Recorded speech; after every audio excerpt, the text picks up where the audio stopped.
The governors and lieutenant governors of the states and union territories of India have similar powers and functions at the state level as that of the President of India at union level. Governors exist in the states while lieutenant governors exist in union territories and in the National Capital Territory of Delhi.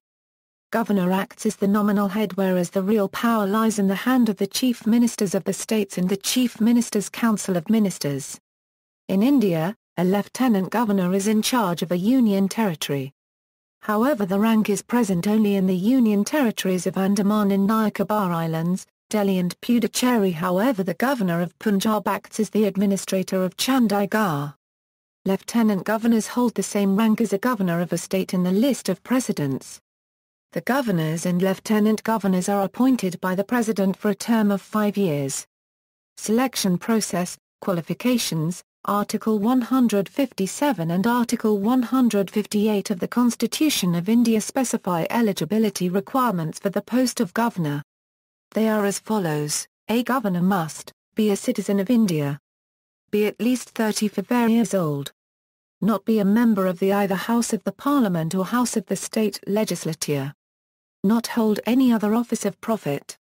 Powers and functions. The governor enjoys many different types of powers: executive powers related to administration, appointments and removals, legislative powers related to lawmaking and the state legislature, that is Vidhan Sabha or Vidhan Parishad, discretionary powers to be carried out according to the discretion of the governor. Executive powers. The Constitution vests in the governor all the executive powers of the state government. The governor appoints the chief minister, who enjoys the support of the majority in the Vidhan Sabha. The governor also appoints the other members of the Council of Ministers and distributes portfolios to them on the advice of the Chief Minister. The Council of Ministers remain in power during the pleasure of the governor, but in the real sense it means the pleasure of the Vidhan Sabha. As long as the majority in the Vidhan Sabha supports the government, the Council of Ministers cannot be dismissed. The governor appoints the Chief Minister of a state. He/she also appoints the Advocate General and the Chairman and members of the State Public Service Commission.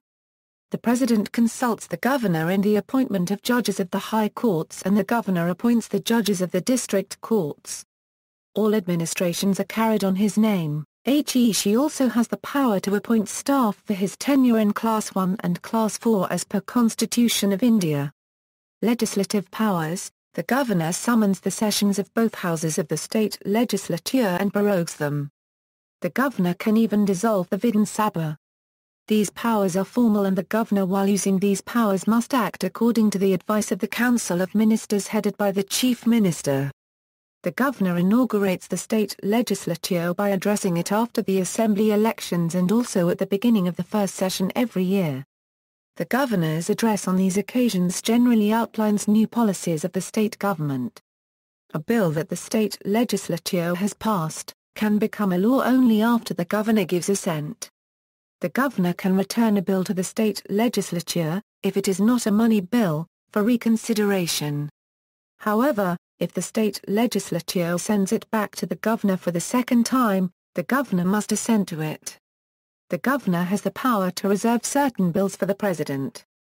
When the state legislature is not in session and the governor considers it necessary to have a law, then the governor can promulgate ordinances. These ordinances are submitted to the state legislature at its next session. They remain valid for no more than 6 weeks from the date the state legislature is reconvened unless approved by it earlier. 1. Financial powers. Money bills can be introduced in the state legislative assembly only on the prior recommendation of the governor. He also causes to be laid before the state legislature the annual financial statement, which is the state budget. Further, no demand for grant shall be made except on his recommendation. He can also make advances out of the contingency fund of the state to meet any unforeseen expenditure. Moreover, he constitutes the State Finance Commission. In Vidhan Sabha he nominates one person. Discretionary powers. The governor can use these powers: a. If no party gets an absolute majority, the governor can use his discretion in the selection of the chief minister. b. During an emergency he can override the advice of the Council of Ministers. At such times, he acts as an agent of the president and becomes the real ruler of the state. c. He uses his direction in submitting a report to the President regarding the affairs of the state. And d. He can withhold his assent to a bill and send it to the President for his approval. Emoluments. Various emoluments, allowances and privileges available to a governor are determined by the Governors Act, 1982. In addition to the monthly salary, the governor is entitled to rent-free official residence, free household facilities and conveyance. The governor and his family are provided with free medical attendance, accommodation and treatment for life. Removal. The term of governor's office is normally 5 years, but it can be terminated earlier by 1. Dismissal by the President on the advice of the Prime Minister of the country, at whose pleasure the governor holds office. 2. Resignation by the governor. There is no provision of impeachment, as it happens for the President. Analysis of role in government. While the President of India is elected, governor is selected by the incumbent central government. That is why there have been many instances when governors appointed by previous government are removed by incoming government. The reasons are more political.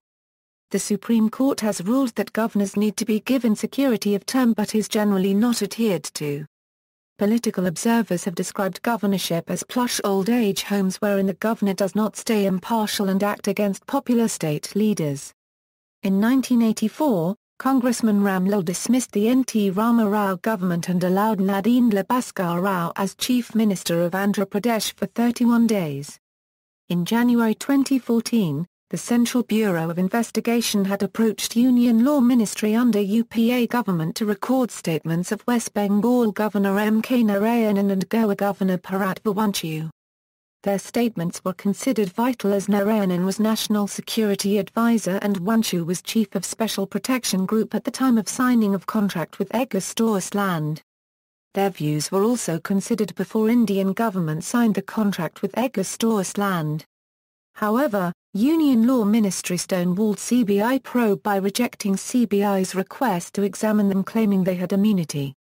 UPA was defeated in Indian general election, 2014, and with the incoming NDA government's permission, West Bengal Governor M.K. Narayanan became the first ever governor to be questioned by police in a criminal case.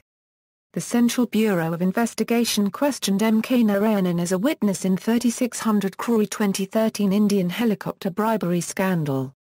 The CBI said Goa Governor Bharat Vavanchu would be questioned in the same case. Notes: the term governor can refer governors as well as lieutenant governors where applicable. Source: Wikisource. References: Social Science Part 2, Indian National Council of Educational Research and Training Textbook, ISBN 81-7450-351-X, Constitution of India Chapter 1. The Executive at Wikisource. Lieutenant Governors and Governors of States and UT.